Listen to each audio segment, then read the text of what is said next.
네, 안녕하세요. 오늘은 내용이 좀 재밌더라고요. 이거 잠깐 봤는데, 그럴 수 있겠다 싶은 그런 내용이 있어요. 지금 이 그림을 잠깐 보시면, 그 임대인하고 임차인하고 그 2년 전세 계약을 했어요. 자, 그런데 요 근래에 조금 시세가 좀 많이 떨어졌어요. 그래가지고 시세가 좀 떨어져서 전세금을 돌려주는 일부를 돌려주고 연장 계약을 하는 그런 상황이 좀 있었거든요. 얼마 전까지만 해도. 그래서 연장 계약을 했습니다. 어떻게 했냐면 여기 지금 보이시나요? 혹시 이게 계약서예요, 계약서. 이 전세 계약서, 기존 전세 계약서 위에다가 어떻게 했냐면 보증금 5천만 원을 반환해주고 그 다음에 이제 기간을 연장한다는 내용을 명시하고 상호 서명하고 날인했다고 합니다. 이게 공인중개사 안 꼈네요, 그렇죠? 자, 이런 경우에 이제 묵시적 경식을 보냐, 아니면 계약갱신 청구권의 계약으로 보는지 궁금하다. 그리고 또 합의로 또 혹은 합의로 보는 건가요? 뭐 이런 질문이에요. 그런데 중요한 건 여기 임차인이 3개월 임차인이 집을 하나 샀대요. 그래가지고 3개월 후에 이사를 가야 된다고 합니다. 그래서 임대인한테 전세금을 반환해주세요. 라고 요구를 했다고 합니다. 자, 이거 복잡하죠? 복잡하지 않습니다. 이거는 무식갱신이 아니에요. 자, 무슨 얘기냐? 자, 일단, 자, 주택임대차보호법 계약갱신은 6개월 전에서 2개월 전까지 임차인 뭐 이렇게 쭉 해서 어쨌든 통지해야 되고 뭐 서로 합의해가지고 연장 계약서를 쓰든지 아니면 계약을 만료하든지 둘 중에 하나 해야 되는데 자 6개월에서 2개월 전까지 뭐 기존 계약에 대해서 뭐 갱신 거절하든지 아니면 연장하든지 아니면 뭐 이렇게 어쨌든 임대인은 임차인 협의해가지고 연장 계약을 하든지 아니면 계약을 만료하든지 그런 것들을 정하는 그런 과정들이 좀 필요하잖아요. 그게 계약의 갱신이에요. 근데 서로 말이 없었다. 묵시적 갱신이죠. 근데 이 경우는 지금 서로 만나서 기존 계약서 위에다가 보증금 5천만 원을 돌려주고, 이런 내용 쓰고, 그 다음에 연장한다는 내용 쓰고, 그 다음에, 그런 내용들을 명시를 하고, 그 다음에 서명 날인을 했다는 거죠. 이게 효력이 있느냐, 없느냐. 이 서류가 효력이 있느냐, 없느냐. 이게 중요한 거죠. 효력이 있다고 봅니다. 왜 그러냐면, 어쨌든 계약서나 일반 임대차 계약서나 문자, 그 다음에 그 전화상으로 얘기를 하고 녹취하는 거 이런 거 전부 다 효력 인정한 걸로 보거든요. 그러니까 이제 실제로 연장 계약을 했다라는 거에 대한 내용이에요. 구체적으로 언제부터 언제까지 2년 동안 계약을 연장하는 것으로 하고 보증금은 얼마를 돌려주는 것으로 하고 이렇게 해서 이제 명시를 했다는 거죠. 쉽게 얘기해서 명시. 근데 그런 임차인이 그런 작업들을 안 했어요. 그러면 계약갱신 요구권에 의한 행사를 한 사실이 없는 거죠. 그렇죠? 지금 위에 해당하는 내용 같은 경우는 임대차 그 계약의 기간을 연장한다는 내용도 있고 그 다음에 그 돈에 대한 보증금에 대한 내용도 들어가 있잖아요. 기간에 대한 내용도 들어가 있을 테고. 그러니까 한마디로 이거는 묵시적 갱신에 의한 연장 계약이 아니라 그야말로 연장 계약을 한 거예요. 임차인은 계약갱신 요구권이라는 거를 쓸 수 있잖아요. 계약갱신 요구권. 저 언제까지 살게요? 뭐 이런 한 번 더 살 수 있게끔 해주는 게 계약갱신 요구권인데, 지금같이 합의해가지고 들어온 케이스잖아요. 이런 경우는, 계약갱신 요구권을 사용한 게 아니기 때문에 다음에 들어갔을 때, 그 만기가 됐을 때, 두 번째 만기가 됐을 때 계약갱신 요구권을 사용할 수 있다. 이렇게 보시면 되고, 지금 현재 같은 경우는 그 종이, 여기 같은 경우는 이 임대인하고 임차인이 이제 만나서 여기 기존 전세 계약서에다가 언제까지 뭐 하고 뭐 금액을 어떻게 하겠다라는 그 내용을 기입했잖아요. 그 기입한 사실이 있다라고 보시면 돼요.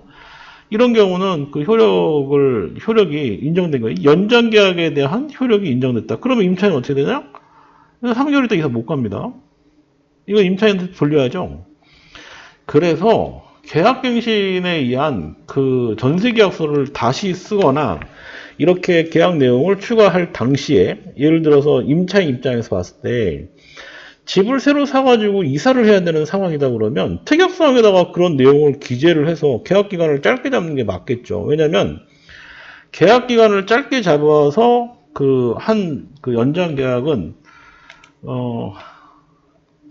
그 효력은 임차인한테는 그 효력이 그 어떻게 돼 있냐? 저 갑자기 문과 생각나. 여기 써 있어요.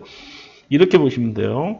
임차인은 2년 미만으로 정한 기간의 유효함을 주장할 수 있다. 예를 들어서 이 사람이 3개월 있다 내가 나가겠다라고 하는 연장계약 소송의 날짜를 기입했다 그러면 그건 인정되는 부분이에요. 이 문구에 따라서.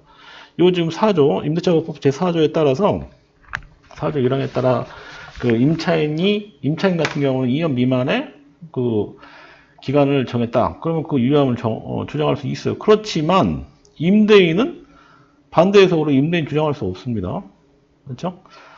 그 2년 미만으로 정할 때는 그 기간을 2년으로 본다라고 되어 있잖아요. 이거는 임차인한테 굉장히 유리한 조항이에요. 자, 예를 들어서 3개월 있다가 내가 아파트를 살려고 했는데 돈이 부족해가지고 못 샀어요. 예를 들어서. 그러면 못 나가잖아요. 뭐 이사를 못 가는 상황이잖아요. 그럴 때 임대인한테 저 그냥 2년 살게요 라고 주장할 수 있어요? 없어요? 할 수 있어요. 왜냐면 여기 지금 할 수 있다라고 되어 있잖아요. 임대인이 좋아하진 않겠지만 할 수 있습니다. 특약으로 그렇게 임대차 기간을 정한다 하더라도 이렇게 기간을 정한다 하더라도 임차인은 주장할 수 있다라고 되어 있기 때문입니다. 결론은 그 3개월 있다가 이사를 가든 안 가든 그 정하는 거는 임차인이 할 수 있는 거죠. 그래서 저희 같은 경우도 이제 실무에서 단기 계약을 원하는 사람들이 좀 있거든요. 단기 계약을 원하는 사람이 있어요. 그 신규 계약임에도 불구하고 단기 계약을 원한다. 그럴 때 어떻게 하냐면은 한 6개월로 예를 들어 단기 계약을 써요. 그러면 6개월 동안 단기 계약을 썼다가 그 사람이 예를 들어서 지방 발령이 안 났어요. 실제 있는 케이스거든요. 지방 발령이 안 났대요. 그래가지고 그 임대인 그 전화가 온 거예요. 그래서 어떻게 했으면 그냥 이렇게 물어보는 거예요. 그래서 그러면 지방 발령이 언제 날까요? 이렇게 물어보니까 한 2개월 정도 있다가 날 것 같아요. 이렇게 또 얘기를 하는 거예요. 그러면 결국은 어떻게 되는 거죠? 6개월 플러스 2개월 더 사는 거잖아요. 임대인한테 연락을 합니다. 임대인한테 연락을 해서 임대인이 이제 임대인한테 얘기를 해주는 거예요. 6개월 단기 계약을 해서 살았는데 이 사람이 2개월을 더 살겠다고 합니다. 나가라고 할 수 없나? 할 수 없어요.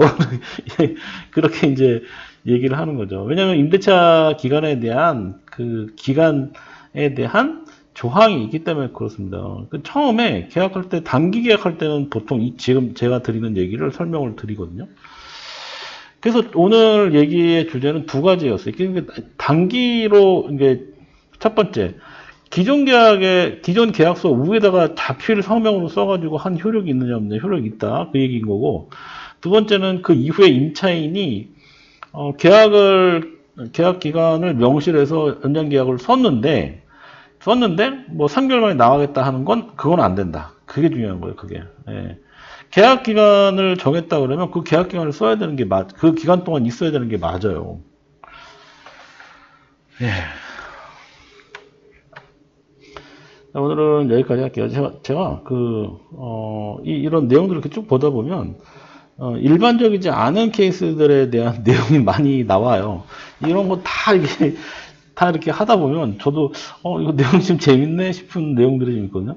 근데 중요한 건 항상 그 판례나 법의 테두리 안에서 이제 움직이는 내용들이 좀 재밌게 나타나는 것 같습니다. 이런 것도 이렇게 보면 그 계약 기간에 대한 판례 이렇게 쭉 나오잖아요. 가장 최근 판례 2023년도 9월 판례네요. 이거 뭐 이런 내용들을 쭉 이거는 저기네요. 그러니까 경매권 같은 내용들입니다. 이런 것들 좀 내용들을 또 보다 보면 좀 재밌는 것 같아요. 이런 것들 하나하나씩 제가 중간중간에 설명드리도록 하겠습니다. 자, 고맙습니다.